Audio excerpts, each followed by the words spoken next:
नमस्कार, आप देख रहे हैं जी न्यूज। आपके साथ हूं मैं रुबिका लियाकत। वोटों की बारात आज उत्तराखंड में, वोटों की बारात आज उत्तर प्रदेश के 11 जिलों में, जहां पर वोट पड़ना शुरू हो चुके हैं। उत्तराखंड में मतदान शुरू हो गया है। यूपी में 7 बजे ही वोटिंग शुरू हो गई थी।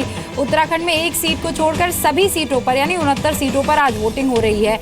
वहां यूपी के 11 जिलों की 67 सीटों पर करीब 2 करोड़ 28 लाख मतदाता अपने मताधिकार का इस्तेमाल कर रहे हैं। उत्तराखंड में आपको ये बता दूं 628 कैंडिडेट्स हैं जो अपने किस्मत का फैसला जनता पर छोड़ चुके हैं। और यूपी में सिर्फ इस दूसरे चरण के 11 जिलों पर 721 उम्मीदवार अपनी राजनीतिक किस्मत तय होने के लिए जनता से बार बार ये अपील कर रहे हैं कि आइए और वोट कीजिए। ये जो आप तस्वीरें देख रहे हैं, ये उत्तराखंड की तस्वीर आप देख रहे हैं, जहां 8 बजे देहरादून की ये तस्वीर है, जहां पर 8 बजे वोटिंग शुरू हुई और बढ़ चढ़कर इस पर्व में लोग देखिए कैसे उत्साहित होकर वोट कर रहे हैं, वोट करने के लिए पहुंच रहे हैं। इस बार उत्तराखंड का जो चुनाव है वो बेहद ही दिलचस्प है। अब ये तस्वीर आपके सामने हल्द्वानी की है। यहाँ भी देखिए लोग पहुंच रहे हैं।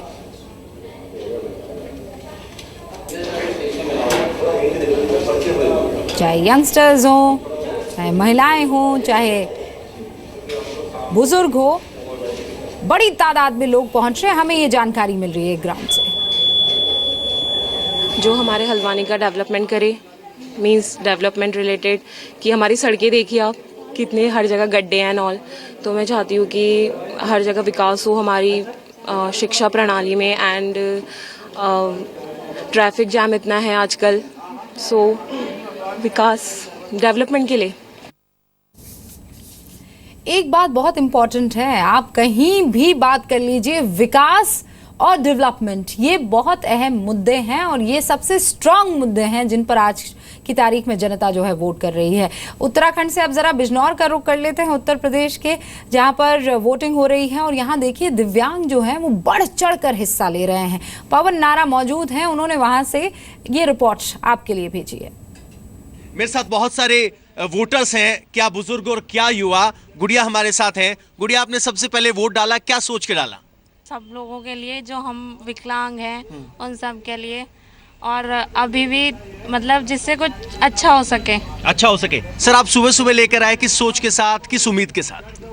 ऐसा है, अभी तक इसकी विकलांग पेंशन नहीं बनी। काफी समय से जो है चक्कर काटते काटते थक गए। विकलांग पेंशन नहीं बनी इसकी। नहीं बनी। तो आपको लगा कि वोट एक मौका है जहां सुनवाई हो सकती है। हाँ। तो देखा आपने बहुत सी व्यवस्थाओं का क्या हाल होता है। अभी तक विकलांग पेंशन नहीं बनी है, लेकिन आज वो अपना वोट डालने आई है ये तय करने के लिए कि अगली बार जो नेता चुने उसमें इनकी भी राय हो। सर, आप भी सर्दी के मौसम में बड़ा टोपा लगा के आए हैं, किस सोच के साथ, किन मुद्दों के साथ आज आप वोट डाल रहे हैं? ये है कि स्वच्छ छवि वाला जो है प्रत्याशी, उसका उचित रूप से जो है चुनाव हो, इसी आशा के साथ, और वो जो है फिर उसमें राष्ट्र निर्माण में सहयोग करे, विकास में सहयोग करे। इसी एक सवाल ये कि बाकी जो लोग अभी तक नहीं आए हैं उन्हें क्या कहेंगे आप?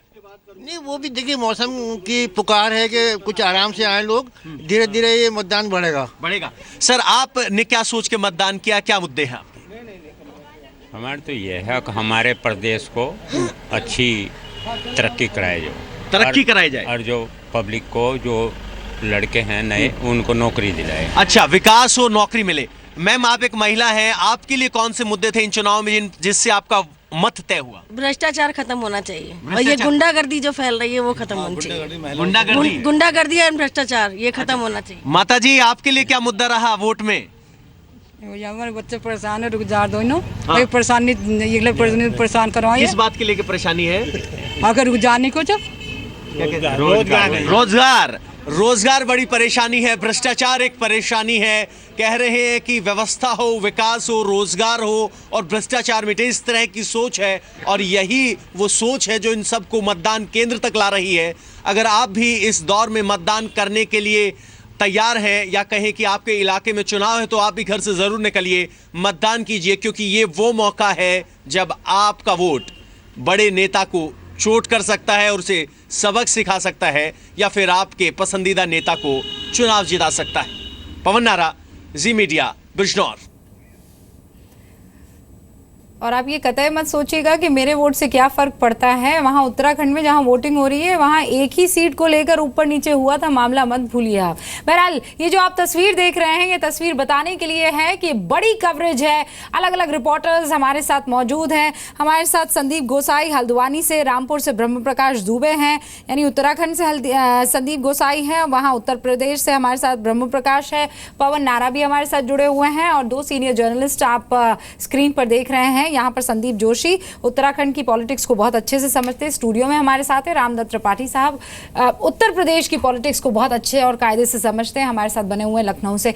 अब हम आपको तस्वीरें और बताएं और डिटेल में मुद्दों पर चर्चा करें, उससे पहले अगले स्टूडियो का रुख कर लेते हैं। वहाँ पूर्णिमा मौजूद है और आपको बताएंगे उत्तराखंड में पिछली बार एक तो बहुत ज़्यादा जो मैंडेट था वो दोनों ही पार्टियों के लिए बहुत कम अंतर पे था।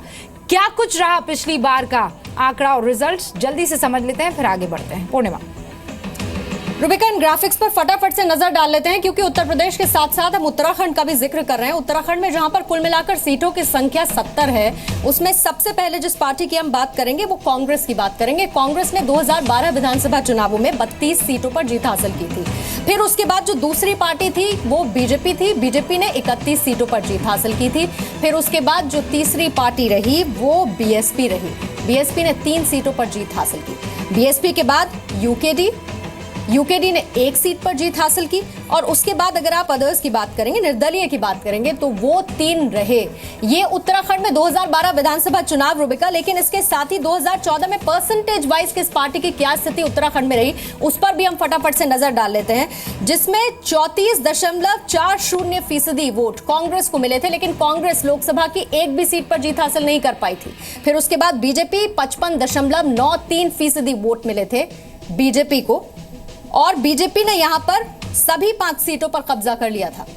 बीएसपी अभी फिलहाल के जो आंकड़े आप देख रहे हैं ये लोकसभा चुनावों के नहीं है, लेकिन परसेंटेज वाइज विधानसभा चुनावों में किस पार्टी ने कितनी जीत हासिल की थी ये उसके आंकड़े हैं, ये हम क्लैरिफाई कर दें। फिलहाल यूकेडी जिसके परसेंटेज अभी आपने देखे, IND 12.82%, ये विधानसभा चुनावों के परसेंटेज वाइज के आंकड़े फिलहाल आप देख रहे हैं। रुबिका। उत्तराखंड इस बार संदीप आपको क्या लग रहा है कि इतना ही क्लोज कंपटीशन होने वाला है या फिर इस बार बहुत क्लियर मैंडेट आने वाला है? क्लियर पिछली मर्तबा भी था लेकिन फिर भी आंकड़ा बहुत कम था। देखिए, मैं आपको जो अभी आपके बता रहे थे आंकड़ों के बारे में मैं आपको बता देता हूँ। 2014 में 70 सीट सेगमेंट्स हैं जो असेंबली सेगमेंट्स हैं, उसमें 62 सेगमेंट्स में बीजेपी ने विक्ट्री हासिल करी। कांग्रेस सिर्फ 8 सेगमेंट्स पे आ गई थी, जिसमें 5 जो हैं वो आपके सिर्फ हरिद्वार ज़िले में थे। तो ये एक रीज़न है कि हरीश रावत जो है हरिद्वार पे ज़्यादा फोकस कर रहे हैं और वो एक सीट वहाँ से लड़ भी रहे हैं, जिससे वो आसपास की सीटों पे एक जो है इन्फ्लुएंस बना सकें। अच्छा, बात जहाँ तक मुद्दों की आप बात कर रहे हैं उसमें मेरे हिसाब से 2 इंपॉर्टेंट बड़े इशूज़ हैं वहाँ पे जो हमेशा से रहे हैं। वो एक है करप्शन और एक है डेवलपमेंट। पहाड़ी स्टेट है, पहाड़ों में जो है पलायन हो रहा है बिकॉज ऑफ, क्योंकि जॉब अपॉर्चुनिटीज़ वहाँ पे है नहीं, डेवलपमेंट जो है वो पहुंच नहीं पाता है। तो इसलिए लोग जो है पहले उत्तराखंड के प्लेन्स में आते हैं जो कि बेसिकली आप कह लीजिए तराई एरिया है या हल्द्वानी बेल्ट कह लीजिए और देहरादून बेल्ट कह लीजिए, और जिसको वहाँ जॉब नहीं मिलता फिर वो दिल्ली और बॉम्बे और उस तरफ निकल जाता है। तो जो सरकारों की जो विफलता रही है इंडस्ट्री डेवलप करने में, हमारी एग्रीकल्चर सेक्टर जो है बहुत बुरी तरह प्रभावित है। अभी मैं स्टोरी एक पढ़ रहा था कि हिमाचल कितना आगे है उत्तराखंड से। तो गवर्नमेंट जो है वो डेवलपमेंट कि मेरे को लगता है फेल रही है, खासकर पहाड़ों में। और दूसरा मुद्दा है करप्शन का। अभी हरीश रावत कहते हैं कि भाई मोदी ने हेल्प नहीं करी उनको फ़ंड देने में। मोदी ने अभी अपने भाषण में उनको एक हरदा टैक्स नाम से बड़ा एक फेमस जुमला वहाँ पे शुरू हुआ है कि भाई हरीश रावत के नाम पे आप कोई भी काम करने जाइएगा आपको टैक्स आपको जो हरीश रावत के नाम पे देना पड़ेगा। तो ये जो ट्रेडिंग ऑफ चार्जेस है बिटवीन कांग्रेस एंड बीजेपी वो चल रहा है और दोनों एक दूसरे पर आरोप लगाते हैं। आप देखिए जब से स्टेट बना है तो अल्टरनेटिवली कभी बीजेपी सरकार बनाई उसके बाद कांग्रेस ने बनाई है। तो इस बार मुझे लगता है कि बीजेपी थोड़ा स्ट्रॉन्गर फुट में है, क्योंकि एक तो 2014 मतलब मोदी फैक्टर बहुत इंपॉर्टेंट है। अगर मोदी जी का जो जादू 2014 में चला जहाँ 500 सीटों पे बीजेपी जीती और अच्छे मार्जिन से जीती, अगर वो फैक्टर रहा और अगर जो नोटबंदी वाला इशू है वो अगर ज़्यादा इम्पैक्ट नहीं किया तो आई थिंक बीजेपी बहुत क्लियर मैंडेट के साथ सरकार बनाने जा रही है। और अगर हरीश रावत जो है वो जो बीजेपी का जो आप कह लीजिए कंबाइंड जो अटैक है उनके ऊपर, वो अगर उसको कम करने में सफल रहे तो फिर एक कांटे की टक्कर भी हो सकती है। बट मुझे आज की डेट में लगता है कि गढ़वाल और प्लेन्स में बीजेपी एज में है और कुमाऊं में जो है वो बीजेपी और कांग्रेस के बीच में एक बराबर की टक्कर। हालांकि ये फैसला जो है वो जनता को तय करना है, वोटर्स को तय करना है और हम